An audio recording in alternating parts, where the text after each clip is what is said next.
Cette expression que vous employez dans le livre, qui est très intéressante, vous parlez d'une relation bidirectionnelle entre violence sexuelle et troubles psychiques. Est-ce que vous pouvez expliquer ce concept ? Oui, en fait, donc, les symptômes hystériques de la fin du 19e siècle, comme je le disais, aujourd'hui, on sait que ce sont des symptômes de stress post-traumatique.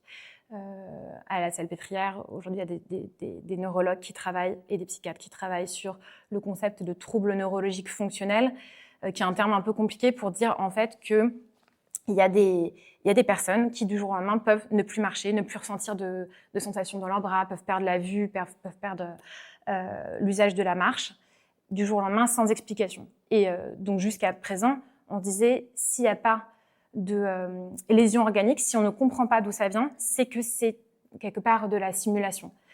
Or, donc, la plupart de ces patients, en fait, ont été victimes de violences sexuelles.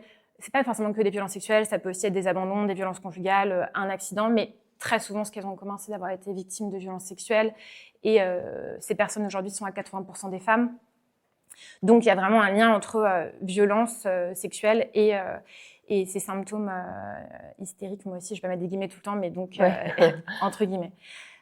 Mais par ailleurs, le fait de ne pas être cru fait que non seulement les médecins ensuite vont mal interpréter ces symptômes et vont dire que c'est de la simulation, mais ensuite, par exemple, quand ces personnes dénoncent les violences conjugales, l'inceste, le fait d'avoir un soupçon qui était porté sur leur parole, le fait qu'elles aient été considérées comme donc présentant des troubles psychiques, en fait, ça va se retourner contre elles. Plutôt que de voir que ce sont des symptômes de stress post-traumatique, la société, les médecins, les experts dans les tribunaux, la police, les juges peuvent se dire au contraire qu'on ne peut pas croire ce que dit cette personne puisqu'en fait, elle a des troubles psychiques, donc on ne peut pas, sa parole n'est pas fiable.